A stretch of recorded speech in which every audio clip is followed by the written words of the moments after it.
let's look at your side view. So what are some of the things that we talked about today? We talked about knee alignment. Yeah, knee alignment. Now, what is knee alignment kind of a contributing factor of? It's also like foot alignment. Yeah. And it's also like hip alignment. So hip alignment and stride location, where that front foot is. If we have both those and good weight placement, our knees will be in line, our hips will be in line, and then we know our shoulders are going to be in line a little bit longer. So this is good. We're getting to our highest point. We lead with our hip.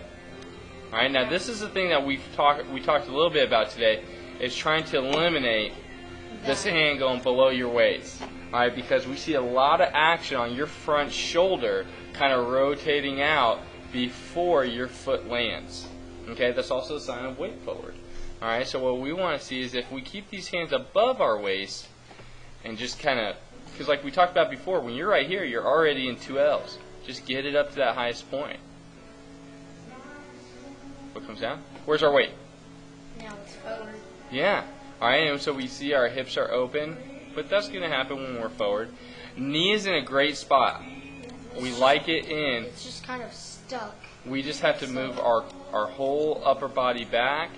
So add flexion to this knee.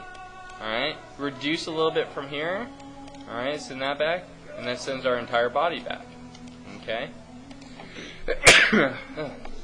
2Ls look good, but we're already seeing action on that front shoulder again, right? Yeah, rotating out. Rotating out, and then like just when my backhand has just gotten there. Right. It's like saying that someone's just gotten there and they're leaving.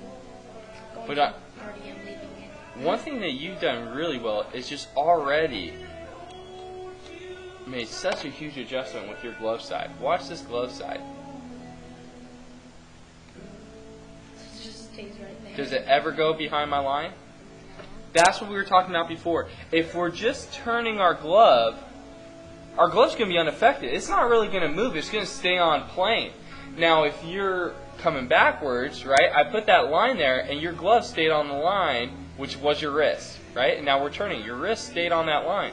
If you were rotating off your front side and kind of pulling that ripcord, elbow goes back, And I would have gotten glove goes back. Yes, exactly. So now watch. Glove's in a great spot. So does your elbow get around the corner? Getting there. Yeah. All right. It's slight. We're gonna keep doing arm action so that we let that hand lay back a little bit flatter instead of so high. All right. By the time that elbow turns the corner, because this elbow right here is a great spot. We're reducing stress in our arm. Glove side looks fantastic.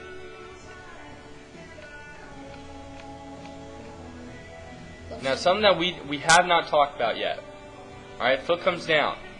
I want you just to concentrate on your lead leg. This is going to be kind of next step, maybe 2 steps from now, maybe 3, depending on how well we can get the directional elements. This is how we're going to keep stacking velocity on top of our frame. Not by lifting, not by doing anything other than applying this toe pressure right to this front foot. Okay, so what we should see is this knee travel a little bit further and then slingshot back. Now we have a little bit of a soft landing, and obviously anytime our weight is forward, we're not going to see the same type of front knee response because we're already loaded on our front leg. We need that window to transfer weight from back to front to allow that knee to get to his furthest distance and then have a retraction. All right, we're going to talk about that. So we should see this knee kind of travel forward just a little bit longer, and then it will shoot back right as we fire our hips forward. Okay? See it come forward? Yeah, What's it doing right there? just shot back. Yeah. You know, it's slight. It really is. But again, that's a little bit more to deal with where your weight was. But look at that. We can see it come back. You can. Look at that. Yeah, it just move. And what's our hips doing right as it's coming back? It's actually the hips are moving forward. They're coming forward. Exactly. When this knee comes back, it allows our hips to come forward, and it shoots our head right over our lead leg. Now we're starting to see that elbow kind of peek around the corner. All right, so we have a little bit extra rotation. a lot of that has to deal with the fact that we're going to see extra rotation when our weight's forward, right? Because we can't keep traveling forward. We start to turn. The closer our chin gets to our front foot, we start to rotate our shoulders. And that's So if when it comes in. exactly, so if It's by kind the of the good thing. yeah, If you it's just keep your hand right here, it's just gonna push you forward. right. It's just the order in which it happens. If by the time our foot lands, our chin is already by our foot, that's why our shoulders are already turned. And then as we try to get our throwing hand to come back, turn the corner, and make that forward progress to the plate, we're continuing to turn our shoulders. And So, it's turning into a side. right. Because we're just early outside that external rotation. All right, now let's look. Now this one, we talked about keeping those hands above the waist. I did it. Yeah. I did See how much it. quicker that is? We get to our highest point. We already have 2 L's before our foot touches. Okay? That was a good one. Yeah. Not bad.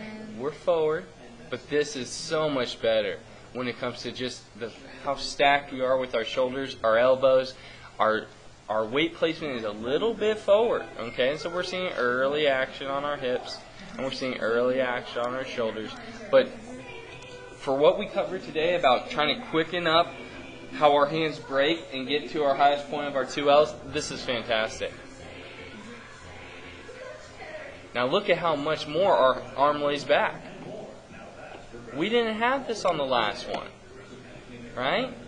It's like a catapult. Exactly. Gloves in a good spot. We quickened up.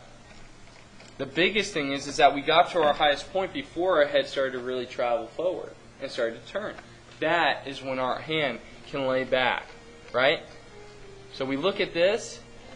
We go back to your last video.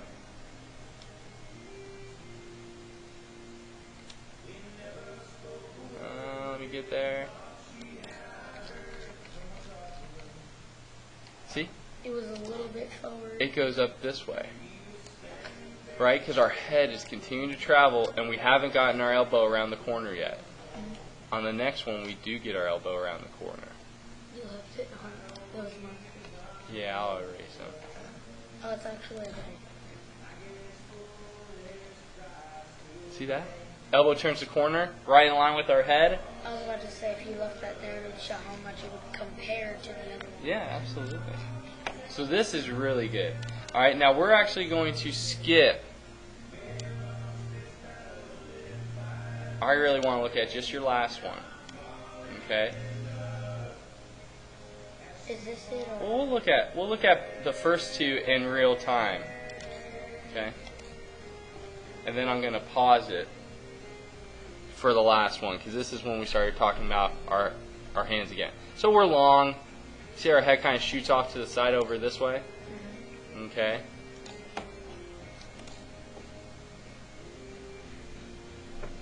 Let's watch it this time.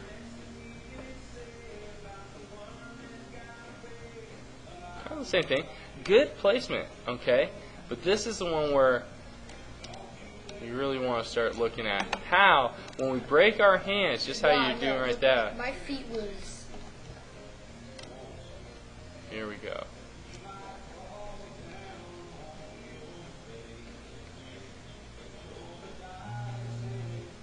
My feet were okay. Hold on one second. Hey, bud, can I call you back in about 10 minutes? I'm doing a private. Later. Okay. So, we're noticing that, again, we're forward. Alright? Feet are slightly open. Alright? How your knees look, though? They look pretty good. Pretty good, right? We're going to move this front knee over just a little bit when we close off our front hip. That would also actually mean also moving your foot and then moving your hips. Well, your foot doesn't need to move. You're right. You're slightly open, which means that your heel is slightly outside of your heel, your back heel. But your toe is in line with your back heel. All right, which is why our knees look pretty good.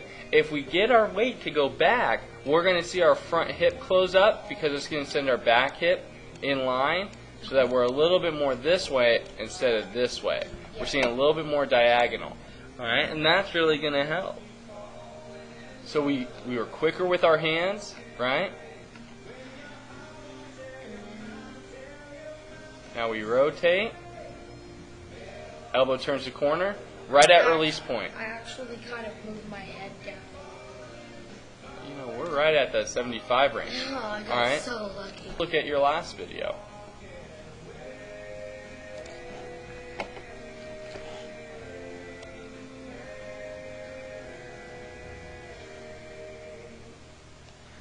What is it? Pro? It's a pro hitting. Alright, now your foot's in a little bit better spot on this one. You see how we're seeing your back heel hook out? Yeah, last time it was right on the line. But, you know, I was 3 over. yeah, that looks pretty good. Okay? So we were noticing that we're seeing a little bit of a diminished result when it comes to the number. Okay? Again, our foot's moved over. That's going to add a little bit of that deviation, a little bit of that head displacement over here. Alright? But which arm slot is just a little bit more stacked? I think the one we just did. Yeah. We have a lot of distance. Because also that, yeah, it only has. A lot of distance from hand to our head, not as much, right? And we're still throwing parallel to our ear, all right, but we don't have as much distance. This is good stuff.